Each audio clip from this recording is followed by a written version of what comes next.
Abril, comienza abril ya, y todavía no está la fecha, por lo menos públicamente definida, del comienzo del torneo local. ¿Qué visión tenés respecto a eso en cuanto a la situación actual del fútbol uruguayo femenino? Bien, si bien no está oficializado, nosotros en las comunicaciones que hemos tenido con los integrantes de las mesas del fútbol femenino y de la comisión del fútbol femenino, se está manejando la posibilidad de dar inicio a fines de abril. En el primer consejo que existió, el consejo de liga que existió del fútbol femenino, ya se barajó la posibilidad de que sea esa la fecha. Al igual que todos los años, siempre se está poniendo arriba de la mesa el tema presupuestario y qué es lo que la AUF va a subvencionar, que es siempre una de las mayores problemáticas que existen en el femenino. Y sí, es real de que habría que generar un formato, entiendo, de donde haya mayor cantidad de partidos y que no haya esa situación de tantos meses sin competencia, que nos pasa en el fútbol femenino en primera y segunda división, y también nos está pasando, por ejemplo, en la segunda división de la B también, que tenemos 4 o 5 meses sin actividad, y eso obviamente genera una afectación en tener un desarrollo, como quien llamémoslo de cierta forma, sostenido.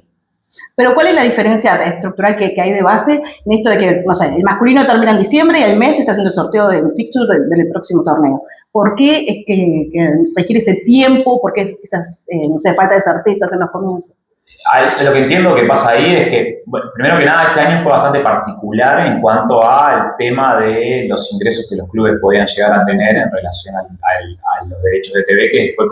como el ingreso principal y fijo que tienen los clubes, o la mayoría de los clubes, porque hay otros que tienen mayores ingresos con las transferencias, pero la generalidad es ese el motivo, y obviamente de ahí se desprende también la situación del femenino en cuanto a cuáles pueden ser las inversiones que los clubes pueden llegar a hacer en el desarrollo del fútbol femenino, básicamente. Creo que ese fue uno de los motivos que ha hecho que se dilate, como se han dilatado otras cuestiones, pero insisto que el plazo es el que se viene sosteniendo durante los últimos años, y bueno, eso en la generalidad. La realidad también es que muchos clubes tienen el femenino porque se los obliga a la licencia Conmebol, tampoco es que decir Gregre para decir Gregorio. Entonces, de cierta forma, se desprende, son todas situaciones que se acumulan para llegar a este formato que tenemos actualmente. ¿Crees, bueno, por lo menos a largo plazo, visualizás esa posibilidad de que en algún momento sea algo más dinámico? Sí, entiendo que es una necesidad, que todos la AUF, los clubes, la Mutual, todas las organizaciones que están vinculadas al fútbol tienen que hacer los mayores esfuerzos para, de cierta forma, dar más continuidad a la actividad y cambiar un poco el concepto, ¿no? De esto de tengo el fútbol femenino por obligación y no de voy a invertir en el fútbol femenino para el desarrollo, porque es así, esto pasa en esta actividad o pasa en cualquier otra actividad, sin inversión, esperar resultados, porque hay una expectativa de esperar resultados, pero de muy poca inversión en muchos casos, y en algunos casos hasta nula. Entonces, esperar resultados o que el fútbol se desarrolle sin inversión es como que estamos... sí, casi que al revés, esperando resultados y después invertir. Y claro, sí. Y también de entender una lógica que, por ejemplo, algunos datos que ya se manejan en cuanto a la visibilidad del fútbol femenino y el desarrollo hacia dónde apunta, de que es un deporte que ya está dando muy buenos resultados y que se vislumbra que eso vaya creciendo de forma bastante continua, sostenida y que dé buenos resultados. Entonces también hay que generar un convencimiento a nivel dirigencial y a nivel de la federación de mayor inversión también para acompañar ese crecimiento, porque si no, como que nosotros vamos a seguir teniendo ese rezago que obviamente que no suma nada. Si vos tenés que describir un poquito cómo es hoy el panorama del fútbol femenino en Uruguay, ¿en qué hemos avanzado y en qué no hemos avanzado? Y bueno, creo que en lo que no se ha avanzado es en esto, en el concepto de tener que invertir para mejores resultados y para el real desarrollo, que se está sosteniendo una estructura de jugar y como que eso es lo suficiente, cuando en realidad no, falta un montón de cuestiones. No se ha avanzado a nivel de infraestructura, o se ha avanzado muy poco. En algunos casos se ha avanzado, eso también depende mucho. que no hay una lógica de fútbol femenino global, sino de que hay clubes que por sus posibilidades económicas y porque apuntan al desarrollo invierten y bueno, y lo han desarrollado, sabemos de mejor manera, pero que no es la generalidad y que, insisto con este punto, partimos de una base de la obligatoriedad para cumplir determinados requisitos y casi siempre, o la mayoría de las veces, se queda con eso, tengo que cumplir y a cualquier costo. Entonces, ahí es donde no hay un real desarrollo. Es difícil, realmente es difícil. El dinero, por ejemplo, ahora en relación al presupuesto que se maneja, hay una mayor subvención,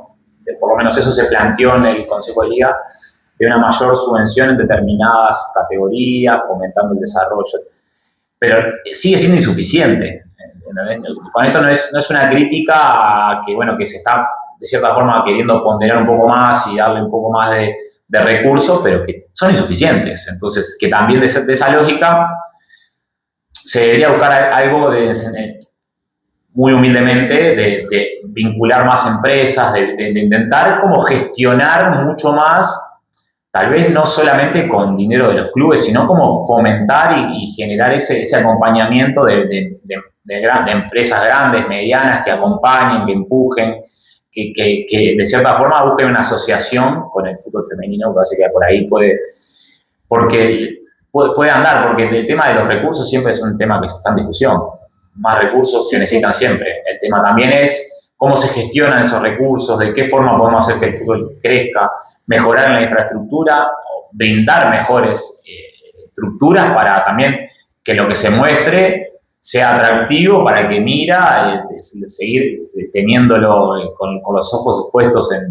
el fútbol femenino. Es un poco por ahí. Y desde la Mutual, ¿a través de qué medios o en qué focos puede realmente incidir para que vaya, bueno, mejorando? Bien, nosotros hemos impulsado mesas de trabajo con los integrantes de la Comisión del Fútbol Femenino, integrantes del Ejecutivo y representantes de los clubes, delegados de los clubes. En ese sentido, bueno, primero que nada, lo que más costó fue como la legitimidad, contar con tener la legitimidad para representar, que fue un poco, nos llevó un montón de tiempo ese proceso también, porque a veces las lógicas, yo creo que a veces no se entienden y a veces se intenta como de cierta forma, no sé si es desmerecer o colocar en un lugar de constantemente estar tirando piedras, cuando en realidad la idea es construir, es decir, cuando eso se entendió, que la idea era construir y todo sumar para llegar a mejorar las condiciones, ahí la cosa empezó a fluir mucho más. Pero también siempre tenemos un matafuego. Una cosa es lo que el delegado del club y desde la AUF se pueda trabajar y otra cosa es después las posibilidades reales que tenga, primero que nada, en interés cualquier club o también en recursos. Eso también es algo que nos ha generado bastantes problemáticas.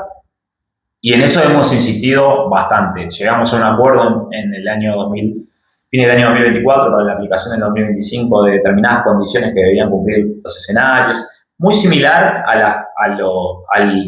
los formatos que hemos adoptado en el masculino de cómo negociar y de cómo llevar adelante determinadas cuestiones que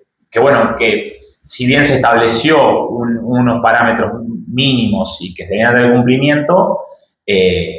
entendemos que es como la base, que ahora tenemos que ir mejorando, ir dejando de lado algunos escenarios donde ya no se debe desarrollar la actividad, potenciar y poder mostrar más el fútbol femenino, pero también romper la estructura de sostener o hacer lo mismo que se hace con el masculino, sino que hacer un buen estudio de la situación y también imitar otras cuestiones que no tienen que tener las mismas lógicas el masculino y el femenino necesariamente. Y creo que ahí es donde es el principal error, y por eso te mencionaba anteriormente de esto de también nosotros, desde nuestro lugar, hacer una evaluación y ver también cómo vamos a atender de acá en adelante, porque hay un montón de cosas que nosotros también debemos mejorar de la Mutual. Eso sin duda que tenemos que mejorar un montón. Porque tal vez caemos en eso también de repetir algunas lógicas de comunicación con las futbolistas, de ir a las visitas con las que capaz que no son las mismas o que hay que buscar otro formato para obviamente generar adhesión y también empujar las mejoras. Es un poco por ahí, en esto de... Vemos que muchas veces se repiten lógicas del masculino y del femenino cuando en realidad no es eso lo que pasa en los lugares donde se ha desarrollado mucho más y donde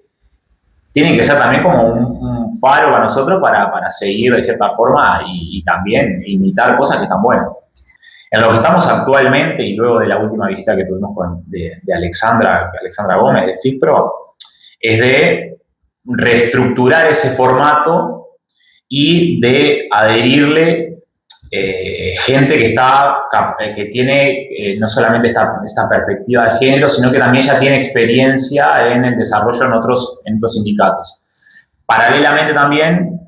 con un sindicato que para nosotros ha tenido un buen desarrollo y que lo ha trabajado muy bien, es el CIFUP, que en realidad es ANJUF, es el sindicato de Chile, que a nivel de comunicación y a nivel de cómo poner arriba de la mesa los temas, más allá de la federación, que también es otro de los caminos que queremos empezar a transitar, que no solamente a nivel de la AUF, sino también a nivel del Estado, de otras organizaciones que también entendemos que tienen que empujar, porque es importante, también tomar elementos de ellos que han sido muy positivos y que entendemos de que se van a poder poner en práctica a la brevedad acá en esta nueva administración que comienza ahora a partir de mayo. Sí, Chile está muy despegado en todo lo que tiene que ver con los movimientos vinculados al género y al fútbol femenino, despegado en todas las áreas. Despegados y son muy buenas comunicando, sí, son muy buenas en relación a que han atendido y más allá de la federación, eso para mí es importante también y lo han llevado a cabo de muy buena manera. Y bueno, también eso es lo que mencionaba anteriormente, es de imitar buenas prácticas en otros lugares para ejecutar acá. El rezago que nosotros tenemos en muchas áreas a nivel del fútbol se puede de cierta forma entender, se puede ejecutar de mejor manera o contrarrestar eso imitando muchas cosas que se han hecho en otros lugares que son realmente positivas.